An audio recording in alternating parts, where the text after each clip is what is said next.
Assalamualaikum warahmatullahi wabarakatuh. Selamat jumpa lagi teman-teman. Kali ini, saya ingin mengungkap ulasan singkat yang semoga mencerahkan hari teman-teman. Kita akan membahas sebuah fenomena yang patut kita antisipasi bersama. Sebuah sequel dari karya dokumenter yang sebelumnya berhasil mengguncang panggung politik Indonesia. Ya, kita berbicara tentang Dirty Vote. Sutradara Dandhi Dwi Laksono, yang dikenal dengan karya-karyanya yang tajam dan investigatif, kembali menggebrak panggung sinema dokumenter nasional. Pada bulan Oktober 2025 ini, sebuah karya monumental berjudul Dirty Vote IAYO 3 sudah diluncurkan, melanjutkan tradisi pembongkaran praktik-praktik politik yang selama ini mungkin tersembunyi di balik layar. Durasi film ini sendiri sudah menjadi sebuah pernyataan. 4 jam penuh. Ini bukan tontonan ringan sambil lalu, melainkan sebuah undangan untuk duduk, fokus, dan merenung secara mendalam. Yang lebih menarik lagi, film ini akan kembali menampilkan trio pakar hukum tata negara yang reputasinya tidak perlu diragukan lagi. Zainal Arifin Mokhtar, Bivitri Susanti, dan Ferry Amsari. Kehadiran mereka bertiga yang dalam film sebelumnya berhasil membedah kecurangan pemilu dengan argumentasi berbasis data, dan hukum yang solid menjanjikan sebuah analisis yang lebih tajam, lebih komprehensif dan tentunya lebih relevan dengan kondisi politik kita pasca pemilu 2024 dan menuju tahun-tahun berikutnya. Mereka adalah The Three Musketeers, penjaga konstitusi yang kembali dipanggil untuk menyalakan lentera di tengah kegelapan informasi. Keberanian dan integritas akademis mereka menjadi jaminan bahwa apa yang akan disajikan bukanlah sekadar opini, melainkan sebuah diseksi ilmiah atas realitas politik yang sedang kita hadapi. Merespons penayangan ini, saya tidak bisa hanya berdiam diri. Saya merasa memiliki tanggung jawab moral sebagai sesama warga negara yang peduli akan masa depan demokrasi, untuk memberikan dukungan penuh. Oleh karena itu, melalui kesempatan ini, saya ingin mengajak Anda semua, tanpa terkecuali, untuk berkomitmen menyaksikan film Dirty Vote IAYO 3 ini. Sekarang juga. Mengapa ini penting? Karena di tengah lautan informasi yang simpang siur, di tengah banjir hoaks dan propaganda yang memecah belah, kita membutuhkan sebuah kompas yang akurat. Film ini, dengan metodologi yang ketat dan narasumber yang kredibel, berpotensi besar menjadi kompas tersebut. Ini adalah kesempatan langka bagi kita, masyarakat awam, untuk mendapatkan pencerahan.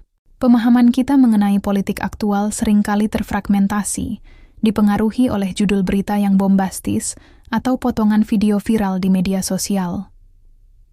Namun, ketika para akademisi sekaliber Zainal, Bivitri, dan Ferry mendedahnya secara sistematis, lapis demi lapis, maka tabir misteri itu akan tersingkap. Kompleksitas manuver politik, jejaring kekuasaan yang tak terlihat, serta implikasi dari setiap kebijakan akan menjadi terang benderang. Menyaksikan film ini bukan sekadar aktivitas menonton, melainkan sebuah investasi intelektual untuk menjadi warga negara yang lebih cerdas, lebih kritis, dan lebih berdaya dalam mengawal jalannya pemerintahan. Ini adalah kuliah umum tentang kenegaraan yang disajikan dalam format yang paling gamblang dan mudah diakses. Dari 3 segmen yang dibahas, ada satu konsep yang secara pribadi membuat saya sangat terkesan dan tidak sabar untuk melihat kupasan lengkapnya. Konsep ini adalah strategi 3O, sebuah kerangka analisis yang dikedepankan untuk membedah bagaimana sebuah rezim, dalam hal ini rezim yang berkuasa saat ini, mengerahkan segala sumber dayanya untuk mempertahankan dan melanggengkan kekuasaan. Strategi 3O ini adalah singkatan dari otot, otak, dan ongkos. Sebuah terminologi yang sederhana namun sangat kuat dalam menggambarkan 3 pilar utama penyokong kekuasaan. Zainal Arifin Mokhtar, dengan gaya analisisnya yang khas, tenang namun menusuk, mengupas tuntas strategi ini. Saya ingin menyampaikan paparan Zainal ketika mengupas strategi O yang pertama, yakni otot. Selebihnya silakan Anda menyaksikannya, dan saya kira baik juga bila membuat ulasan serupa ini sebagai bentuk apresiasi terhadap film yang mencerdaskan ini. Zainal mengungkapkan dwifungsi peran polisi dan dwifungsi peran TNI yang meningkat. Mungkin semacam dwifungsi ABRI pada masa rejim Orde Baru. Peran itu didukung dengan perangkat perundang-undangan dan perluasan area kerja Kementerian Pertahanan. Polisi aktif yang belum pensiun atau mengundurkan diri dari dinas kepolisian melakukan rangkap jabatan. Jumlahnya lumayan banyak. Terdapat penguatan peran polisi dalam rancangan undang-undang, antara lain pada pasal 7 dan pasal 10, yang berpotensi saling lempar tanggung jawab antar kesatuan. Pada pasal 14 ayat 1, huruf O tentang penyadapan tanpa prosedur perizinan. Pasal 14 ayat 1, huruf G tentang mengawasi dan membina penyidik lembaga lain. Pasal 14 ayat 2, huruf C tentang wewenang menyelenggarakan sistem kota cerdas.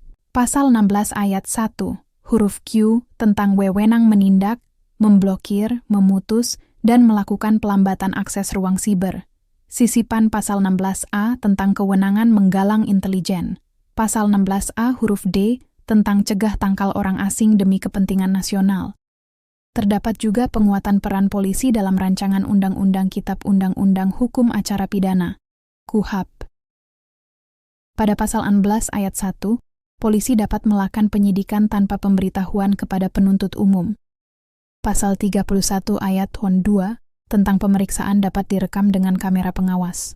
Pasal 90 ayat 2 tentang penangkapan dilakukan dalam waktu tidak terbatas. Pasal 69 ayat 1 tentang penyidik dapat menawarkan saksi atau terdakwa yang peranannya paling ringan untuk menjadi saksi mahkota. Pasal 93 ayat 5, huruf B dan D tentang kewenangan menangkap orang dengan dalih, menghambat proses pemeriksaan, dan informasi tidak sesuai fakta. Pasal 94, polisi dapat memperpanjang penahanan penyidikan hingga 40 hari. Pasal 106 ayat 4, penyidik dapat menggeledah tanpa izin pengadilan pada keadaan mendesak. Pasal 145 ayat 1, penyidik berhak menentukan kuasa hukum bagi tersangka atau terdakwa. Pasal 353 tentang keterangan saksi pada penyidik dapat diberikan tanpa tekanan. Institusi kepolisian memang mengalami kelebihan perwira tinggi dan perwira menengah. Prabowo memang masih mempertahankan Kapolri periode lalu, yakni Listio Sigit Prabowo.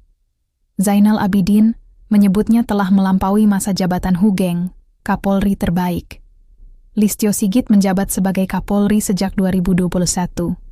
Padahal Hugeng saja menjadi Kapolri tidak lebih dari 3 tahun. Sementara parlemen kita menetapkan Undang-Undang TNI yang baru dengan sangat terburu-buru, pembahasannya cepat dan tertutup.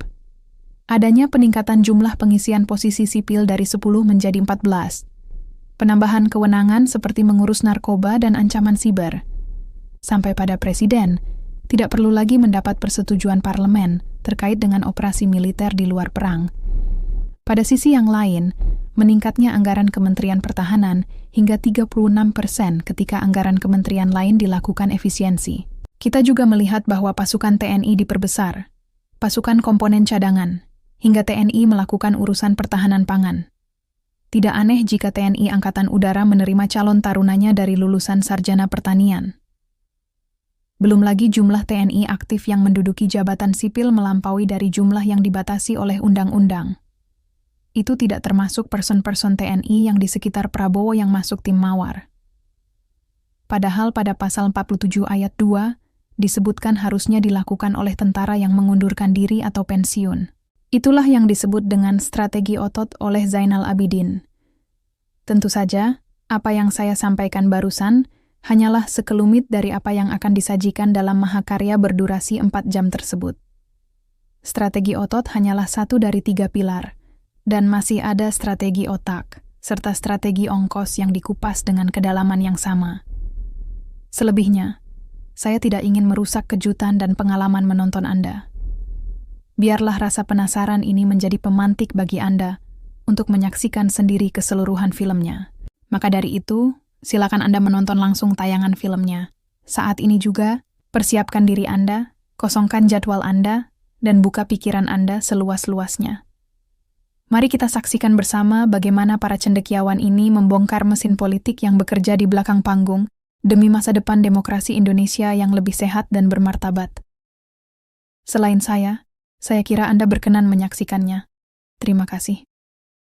Wassalamualaikum warahmatullahi wabarakatuh.